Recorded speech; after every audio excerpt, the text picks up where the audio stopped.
Bismillahirrahmanirrahim. Assalamualaikum warahmatullahi wabarakatuh. Selamat pagi anak-anakku yang tercinta. Mudah-mudahan hari ini kita semua berada dalam lindungan Allah, senantiasa dalam keadaan sehat, jasmani dan rohani. Ketemu lagi dengan saya, Pak Mugiono, dengan pelajaran fikih. Baiklah anak-anak, sebelum pembelajaran dimulai, marilah kita mengangkat kedua tangan, berdoa kepada Allah agar aktivitas belajar kita di hari ini mendapatkan ridhonya dari awal sampai akhir. A'udzubillahi minasyaitonirrajim. Bismillahirrahmanirrahim. Ala hadiniyah wa likulli niyatis shalihah bi ridhoillahi ta'ala. Al-Fatihah. Mari sama-sama. A'udzubillahi minasyaitonirrajim. Bismillahirrahmanirrahim. Alhamdulillahi rabbil alamin. Ar-Rahmanirrahim. Maliki yaumiddin. Iyyaka na'budu wa iyyaka nasta'in. Ihdinas siratal mustaqim. Siratal ladzina an'amta 'alaihim ghairil maghdubi 'alaihim waladdallin. Amin. Mari kita sama-sama baca doa sebelum belajar. Bismillahirrahmanirrahim. Rabbi zidna ilman warzuqna fahman waj'alna minas salihin. Ya Tuhanku, tambahkanlah ilmu kepadaku dan berilah aku karunia untuk dapat memahaminya. Dan jadikanlah kami termasuk golongan orang-orang yang soleh. Baiklah anak-anakku yang Bapak cintai. Materi hari ini adalah tentang ketentuan sujud sahwi. Barangkali ada yang pernah mendengar istilah sujud sahwi atau pernah mempraktekannya? Oh iya, coba itu yang di belakang. Oh, belum pernah ya. Oke. Sebelum membahas tentang sujud sahwi, akan Bapak sampaikan dulu apa sih sujud itu. Sujud adalah suatu gerakan di dalam sholat di mana jidat, kedua lutut, kedua telapak tangan, dan ujung kedua jari kaki menempel pada alas sholat. Di dalam sujud terdapat keajaiban.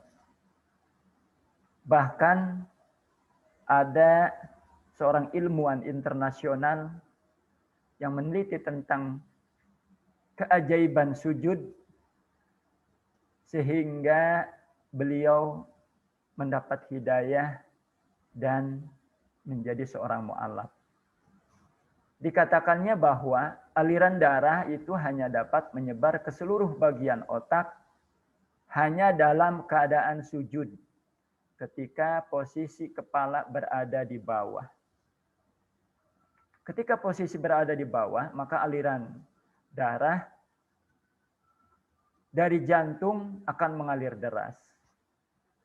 Efeknya kesehatan jasmani dan rohani itu akan didapatkan oleh kita. Penelitian yang dilakukan oleh ilmuwan tersebut akhirnya membuka hatinya untuk mendapatkan hidayah. Sehingga mengucapkan syahadat dan mengakui ketinggian dan kebenaran ajaran Islam.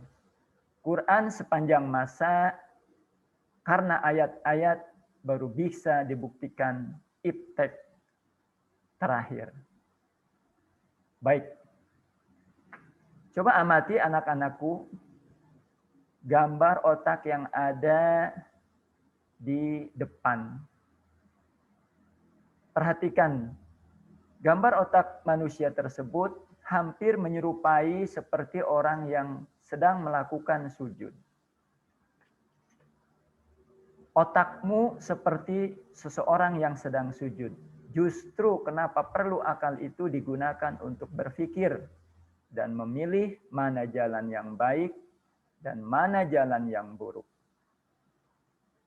Sujud sahwi. Ulama sepakat seluruh mazhab bahwa yang meninggalkan atau kelebihan sholat satu kewajiban sholat dengan sengaja, maka sholatnya menjadi batal. Dan jika meninggalkan kelebihan dan ragu-ragu karena lupa, maka menggantinya dengan sujud sahwi. Pengertian sujud sahwi.